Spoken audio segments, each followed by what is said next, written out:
کیونکہ جو یہاں سدھرا ہوا جو یہاں ٹھیک رہا وہی اچھا ہے، اور جس کے یہاں جھگڑے ہیں، دیکھو ایک جھگڑا ہوتا ہے، ایک پیار میں روٹھنا ہوتا ہے۔ اب آپ کو ہم یہ سب بیان کر کے سنائیں گے تو کچھ نئے لوگ ہیں بولیں گے یار یہ کہاں بیان شروع، کہاں لے کر آیا، پھنسا دیا۔ تو روٹھنا تو بہت ضروری ہے۔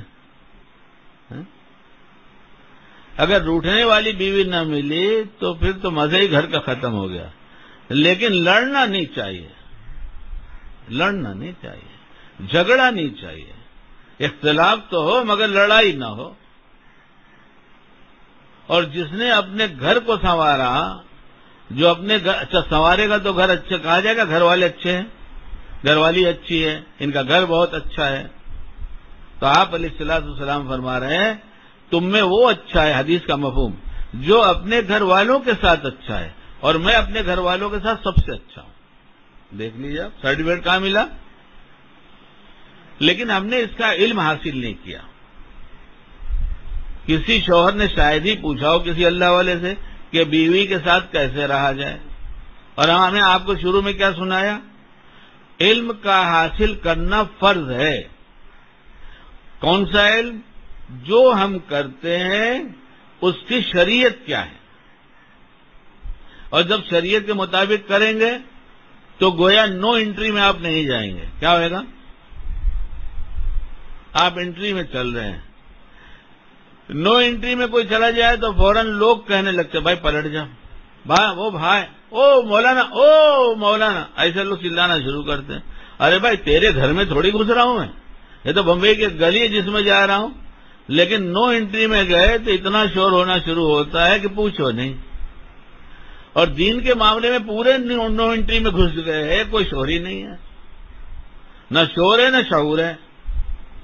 اور جس کے پاس علم ہے اس سے پوچھنے نہیں جاتے کہ میں بیوی لانے والا ہوں، بیوی کیسے لائی جائے اور اس کے ساتھ کیسے رہا جائے۔ اس میں کنوارے کتنے ہیں بھائی؟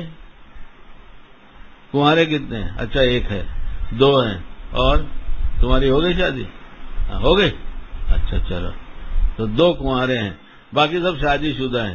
پوچھا تھا مولوی صاحب سے کہ بولے اتنی خوشی کے دن تھے کہ سب بھول گیا تھا۔ اچھا تو بھول گئے تھے، خوشی کے دن تھے، خوشی کی راتیں مبارک ہوں۔ اب تو پوچھ لو۔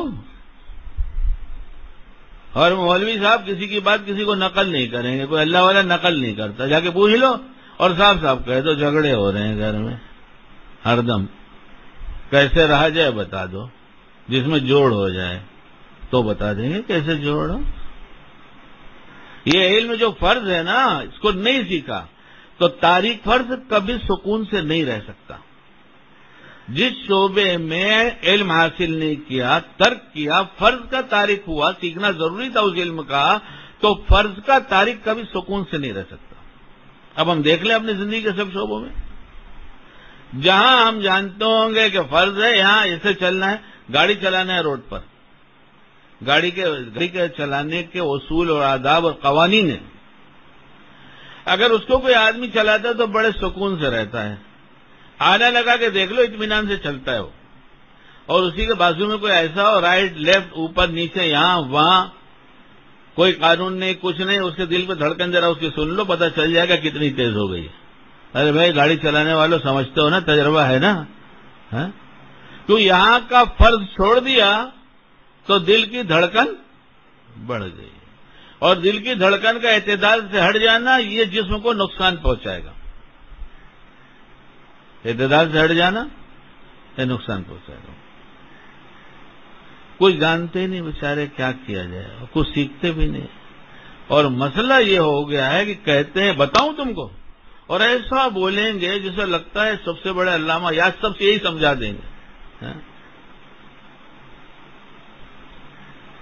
کتنی دفعہ کہتا ہوں یہاں تیز چل کے آتے ہیں، کہتا ہوں پانی مت پیو، ذرا سا بیٹھ جاؤ، لیکن نہیں مانتے۔ آپ چیتا جانتے ہیں؟ چیتا، جانوروں میں چیتا، اس کی چھلانگ دیکھا ہے آپ نے کبھی؟ دیکھا تو ہوگا، نیٹ پہ دیکھا ہو، دیکھ لو، ایسے ایسا ہوا میں اڑتا ہو، ایک پیر یہاں رکھتا ہے، پھر کئی یعنی 12-15 میٹر دور دوسری چھلانگ پڑتی ہے، تو 12-15 میٹر دور جاتا ہے تو ہوائی میں جاتا ہے نا، ایسا لگتا ہے اڑتا ہے، اور جب شکار کر لیتا ہے، پکڑ لیتا ہے، مار لیتا ہے، اسے کھانا ہوتا تو کھاتا نہیں، اپنی سانس کو پہلے اعتدال پہ لاتا ہے کہ میں سانس اعتدال پہ آ جائے تو پھر اس کو ہاتھ لگاؤں۔ جانوروں کو اللہ نے بنایا، ان کو باتیں سمجھا دی، جانور اس کے خلاف کرنے کو تیار نہیں ہے، لیکن ہم مسلمان ہو کر آپ نے کچھ بھی بتایا ہو، آپ کا قانون کچھ بھی ہو، ہم سے کیا مطلب؟ تو نہیں مطلب تو سوائے بے چینی کے کچھ نہیں ہوگا۔ دوستو بزرگوں، اللہ کا قانون توڑ کر کوئی چین سے رہ جائے یہ ناممکن ہے، اور اللہ کے قانون پر چل کر کوئی بے چین رہے یہ بھی ناممکن ہے۔